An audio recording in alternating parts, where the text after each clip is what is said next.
Hello, everybody. Welcome to Local 5's first 5 p.m. here on WFRV Plus. I am your host, Indiana Shills, back at it again with another episode. We got Blake here again. Good to have you again. Oh, thank you. You just make this coming back to work transition so smooth for me. Oh, I don't have to do any shows by myself right off the rip. It's just I got a partner I could talk to. Always. So, well.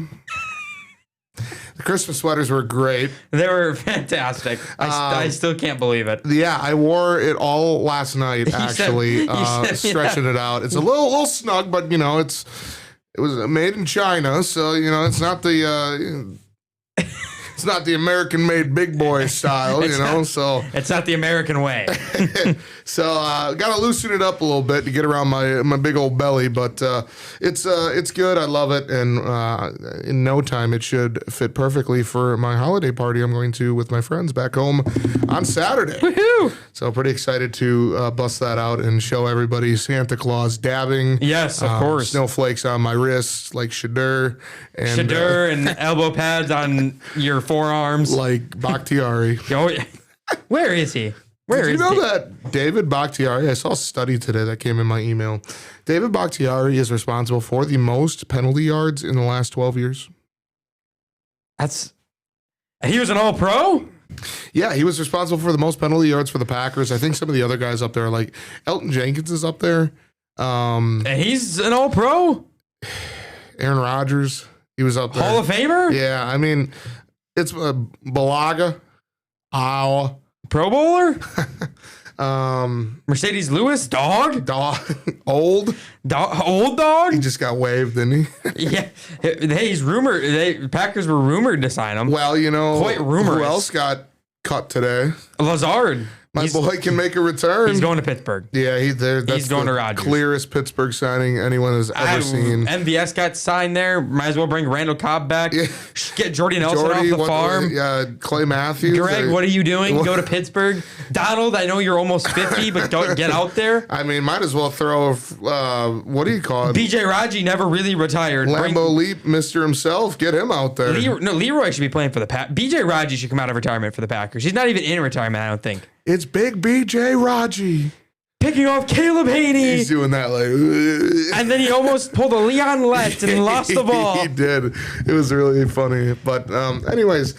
I don't want to get somber, dude. Well, we have to because it's your story. You have a really good story today. Thank you.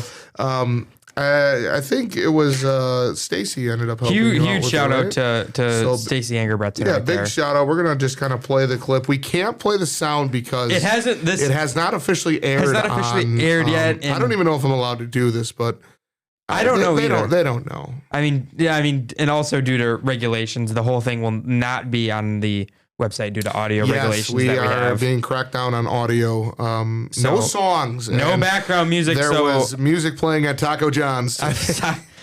So there will be one part of the package still will be good. Just one part will be cut out.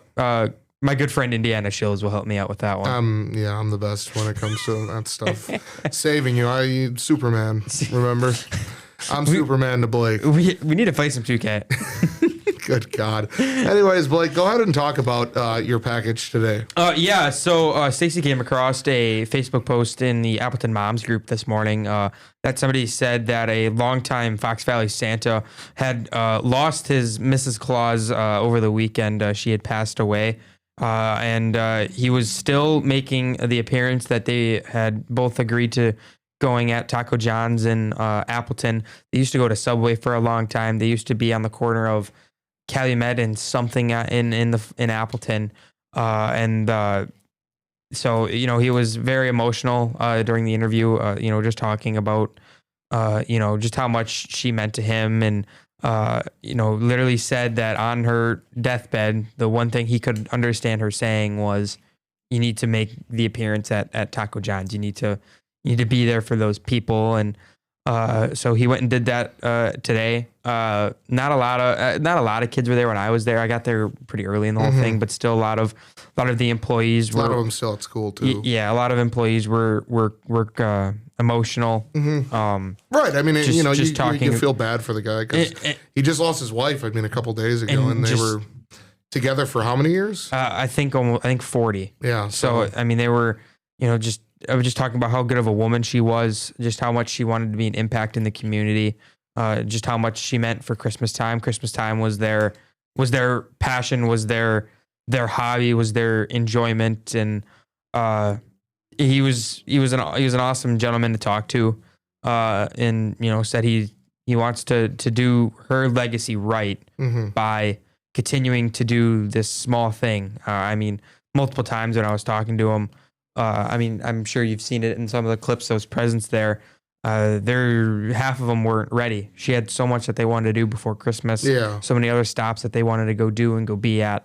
And he's picking up what he's got. So, I mean, it was tough listening to that and, having right. to. I mean, it's emotional. I mean, it's, you feel for the guy, but it's really cool and inspiring to see him still continue on and try to, live out her quote unquote dying wish to make sure all these kids and employees and stuff are still happy and have a holiday smile around. And there goes the video. Yeah. Those interviews are always the toughest, when, the person's emotional, they're going to be talking about a tough topic. I mean, his wife just passed away 3 days ago. Yeah, I mean, it's still very raw, I'm sure. Time where you would probably rather be grieving and at home with your family and just dealing with all that stuff. He chose to be out here for the community. I mean, you tell me how many people are going to go do that, and especially what he's doing and giving gifts to the community and being that twinkle in the kids' eyes in Appleton in the Fox Valley of it's Christmas time in 9 days. Yeah. So, yeah, it was a good story. It was fun to put together and tell his story. Definitely. So I hope that everybody tunes in at 6 o'clock. Yeah, you can watch it here on WFRV Plus or on the Local 5 channel. Unfortunately, that'll be over the TV is the only way you'll be able to watch the full thing, unfortunately. Yes, again, regulations. It is fun stuff. It was quite frustrating. We couldn't figure out a way to get the audio to... Out of all the editing prowess I have, unable to make it sing, I guess, to do that. But yeah, make it sing, when we can't use music. Good analogy. If we could have done music, I would have played, like... Blinding Lights. Ooh.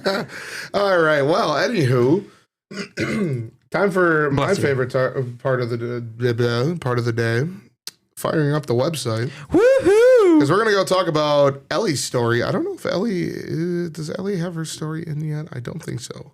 She just did a live shot. So, anyways, bird flu was detected in not good. A dairy cattle herd. Is that what it's called? In Dodge County. In Dodge County. So not technically in our viewing area, but we still in the state. Still in the state, and obviously a very big deal for cattle farmers and stuff like that.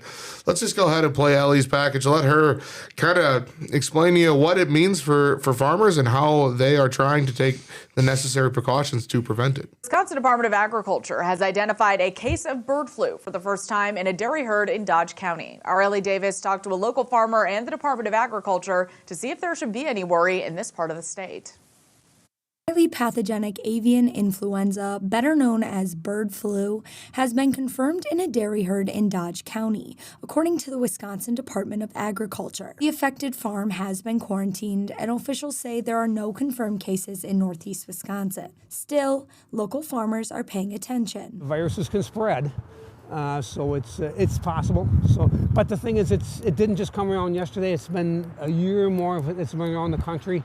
And it's not spreading like wildfire or nothing like that, so I think that's a good sign. Peterson says that dairy farms follow strict procedures before their milk leaves the farm. And it's tested steadily. Like a load never leaves the farm without being tested for many different things. Officials in Wisconsin's Department of Agriculture say they are monitoring the situation to prevent future spread. Actively looking for other sources of infection and working with our partners, with the farm, with our other agencies in the state and nationally to understand this better. For milk drinkers in the state, Dr. Patton and farmers both say the risk is low. The pasteurization process for commercial milk is effective at killing this virus if it is present in milk. So those risks are very low to the general public. From what I understand, our food supply is safe and there's nothing to be alarmed about. In the Fox Valley, Ellie Davis, Local 5 News.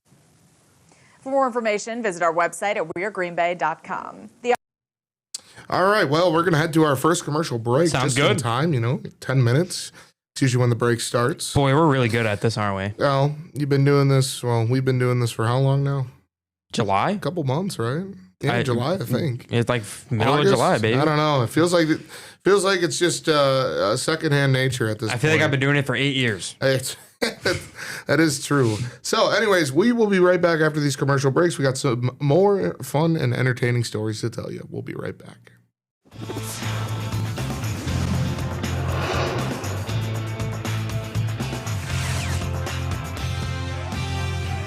Welcome back to Local 5's first 5 p.m. here. I almost said Local 5 News.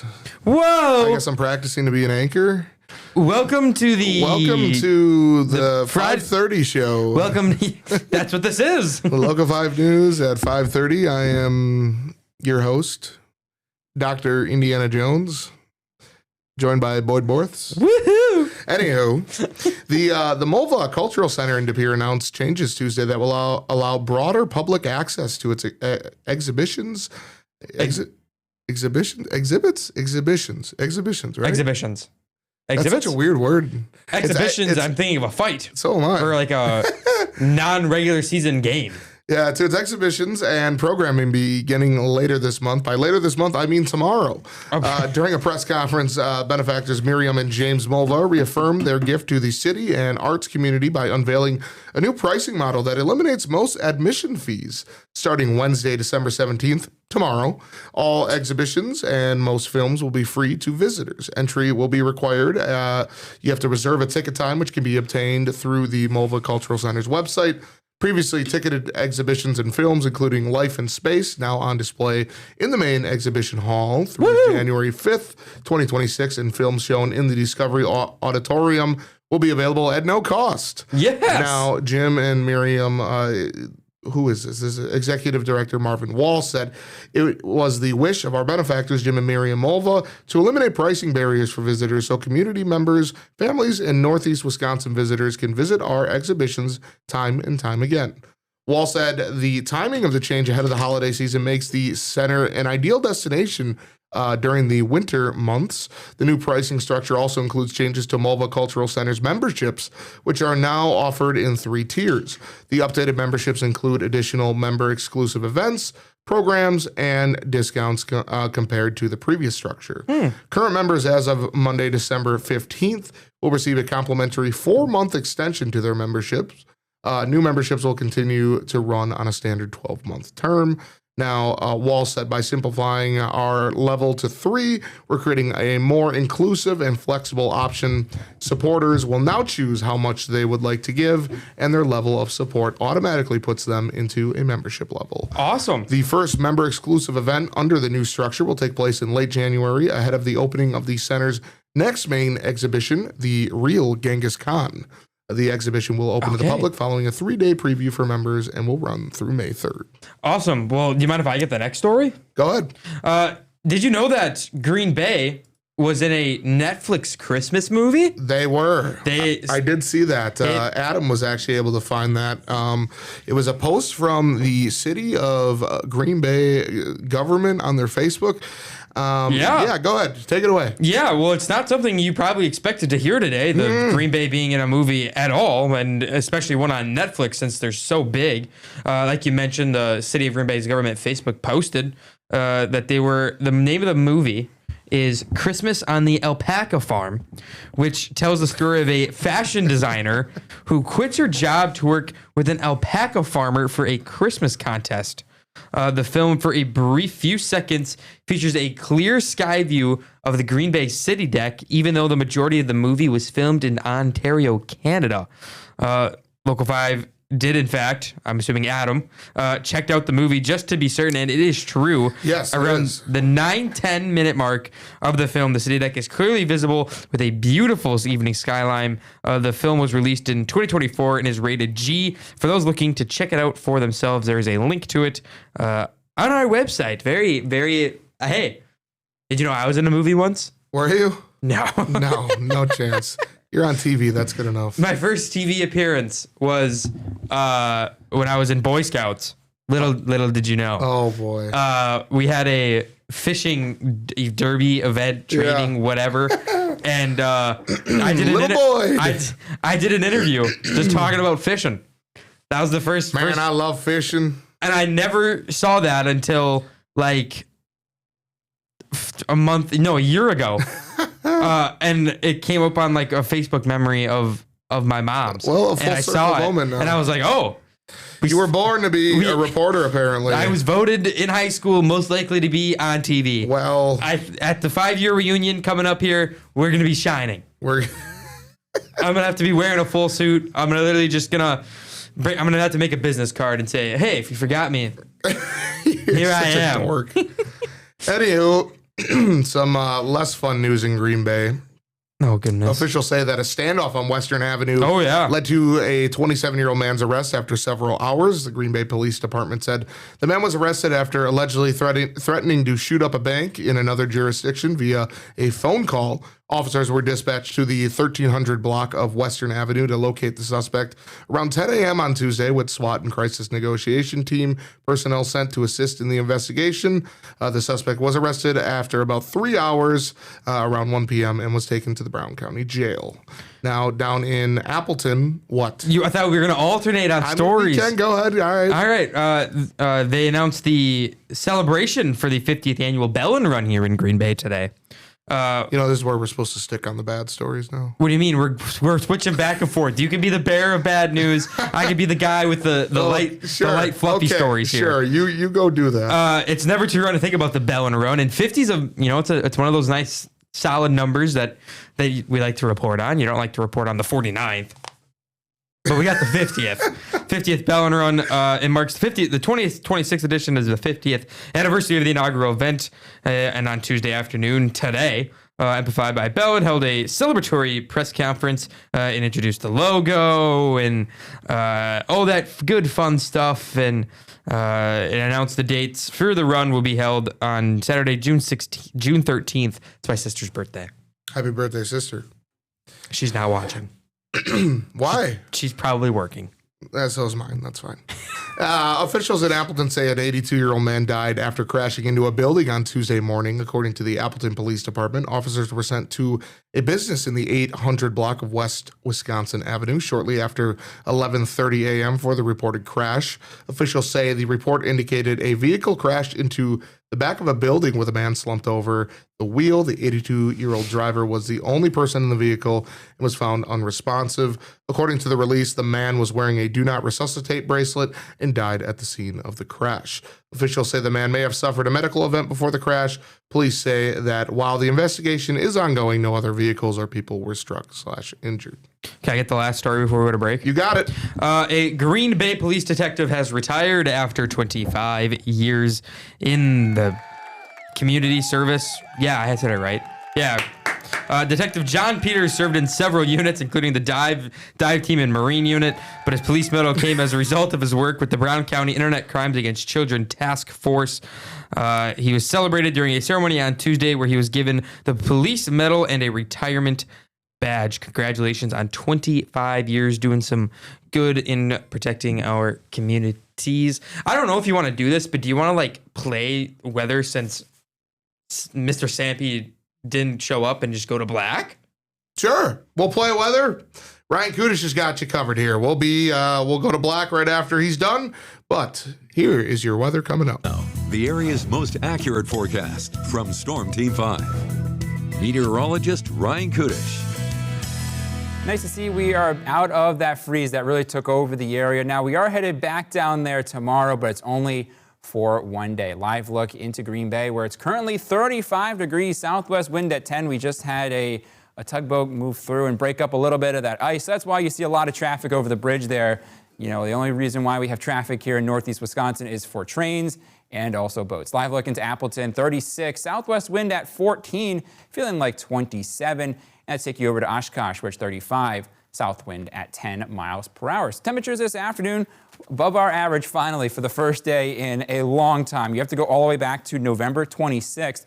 Right now, it's 36 in Fond du Lac, and we just dropped back below 40 in Wapaka. You're at 40 just a little bit ago. 29 still holding in Mountain, 34 in Oconto. The winds have been the reason why we have warmed up today. We had some gusts approach or hit 30 miles per hour. So when you get a south wind, usually we start to warm up. Now, looking at that wind for the overnight hours, it will stay between 10 and 15. Maybe some gusts over 25, and that will mean temperatures will stay pretty steady. And I'll talk about that coming up in just a second. But radar network shows a lot of clouds out there. Don't plan on those breaking for a little while. We might see some breakage of the clouds as we head later tonight towards the morning hours tomorrow. So notice our temperatures will stay pretty steady. We actually might hit our high of maybe 36 sometime around midnight. So that will be what we call a midnight high. As those clouds start to break apart later tonight, that's when we'll likely see our low sometime around 7 o'clock tomorrow morning. We'll likely drop into the low and mid-teens, or actually low to mid-20s, I should say, maybe a few teens across the Northwoods. So here's your weather headlines. Finally, some milder temperatures this week. A rain and snow mix for Thursday. Could get a little icy as our temperatures really drop Thursday evening. And then looking at some light snow, especially up north as we head into Saturday morning. So here's the tally. We got above 32. We hit 33 degrees at 2 p.m. this afternoon, and that's been 482 continuous hours below 32 degrees as we dropped below 32 on around November 26th. So it's been certainly a little while, and we really deserve these milder temperatures. Here's some of our stats for you. This has actually been the 6th coldest start to December on record. Look at December 1919, where we had an average temperature, yes, that's your highs, lows, everything averaged in between, of 6.1. So if you thought this past stretch was bad, it could have got a lot worse, that's for sure. Tomorrow is going to be an absolute gem. A lot of sunshine, high temperatures just a hair below our seasonal average in the upper 20s and low 30s. Temperature trend over the next 10. We go on a little bit of a roller coaster, up and down. 41 for a high on Thursday. That'll be paired with a little bit of wind, though, and a system bringing a rain snow mix. Then we go right down to 17 on Friday, up to 33 on Saturday, down to 18 on Sunday. I think you get the gist there. Really not much consistency until we get to Christmas week, where temperatures for the holiday itself will likely be right around 30. Now, our snowpack right now, we have a 9-inch snowpack out at the airport. And as we push this forward in time, we're going to cut it very, very close in terms of whether we have a white Christmas or not this year. This is a projection from the GFS model for December 25th and will likely be around an inch. So something we'll have to watch in the days ahead.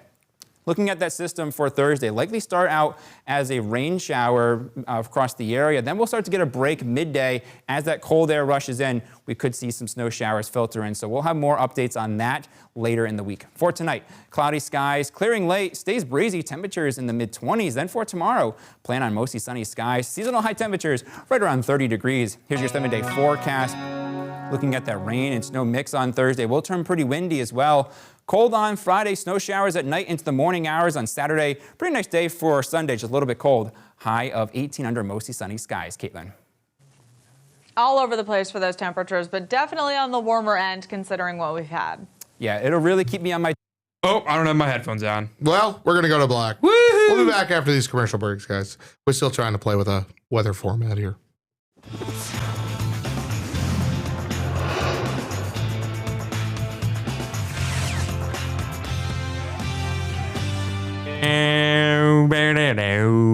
Really? Yes. Welcome back to Local 5's First 5 p.m. here on WFRV Plus. Real quickly, before we have to get going, we are going we have to go. Come over here, and we're going to try to zoom this in a little bit to go ahead and run through this. So what do we got? We got a win, loss. Okay, just pretend that's a tie. Just say it's a win or loss. It's fine. Win, loss. 4 in a row. Yeah. And loss. Bang. So we are 9-4-1. Yeah, wait. Huh? What did we miss? Oh, Giants. Huh. Did we beat the Giants? Yeah, we did. 9-4-1. So how do we think the rest of the season's going to shape out here, Blake? We'll zoom in here. We'll focus on these bottom 3 games. We are at Chicago. Now, Chicago, this is a very, very big game. The Packers can actually clinch the playoffs this week. if they beat the Bears, and I believe if the Steelers, Aaron Rodgers and company, beat The Lions. Yeah. I deep down. The homer in me wants to take the Packers. The realist of me wants to take the Bears. Realistically, honest take. I know how banged up we are. I'm well aware. I think everyone's well aware how banged up we are. Doesn't it just seem like a game the Packers are being underestimated I think in? Green Bay wins. Honest. Green Bay's favored too, which is kind of shocking to me. They're favored to win this game right now. So Bears played Cleveland last week. That didn't. Shedeur looked really bad. He had a couple good throws. It's that's whatever. Yeah. I don't think we lost to them. I don't we think lost to the Browns, by the way. I know. Well, it was Joe Flacco. And I think Green Bay wins this game. Okay, so we'll say win against the Bears. I'll agree with you there. We're 10-4-1. I think we beat Baltimore. You think we beat Baltimore? Baltimore is struggling, and if Baltimore loses, Baltimore has to keep their playoff hopes alive this week. They have to win out. They have to play. The Ravens have to win out. See, personally, I think I'm split here. I think we lose to the Ravens. Now, you say we win, so let's just say we win. We're 11-4-1. And we beat Minnesota. And you think we beat Minnesota. We're not resting week 18. I think we win out. We go 12-4-1 to win out. Mine would be 11-5-1. And I think then, so I've done this.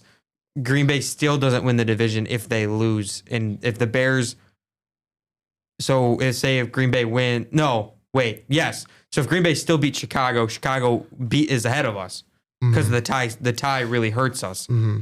So Green Bay really, to win the division, Green Bay has to win out. Yes. Now, one game that people are underestimating is this last game right here. The Vikings, they're on the hot road, right now. They're hot right now. It's hard to sweep a division. So the other games to also Nine's looking good. The other games to really monitor as we get to the end of the year. Detroit, Chicago play to end the year. That might be for a could be for that last playoff spot. Chicago also plays San Francisco. Yep, that's a big one next week. So that's that's another big one for seeding as well. Mm-hmm. I think those three, 49ers, Bears, Lions, one of them is going to be out. Now, theoretically, if we lose 2 or 3, do we make the playoffs? It depends. Let's say we lose, win. 10-6-1. 10-6-1. It's going to be really hard to make it if Detroit beats Pittsburgh, and then Detroit has to, then beat Chicago. Mm-hmm. Now, what about 9-7-1? Yeah, you're out. You're out. Sure. Even if Detroit wins, I don't know. All right. Well, that's all the time we got. Too many scenarios, man. Yeah. Well, we'll be going through them all this week. Thank you guys for tuning in. Enjoy the rest of your Tuesday. We will catch you tomorrow on Wednesday.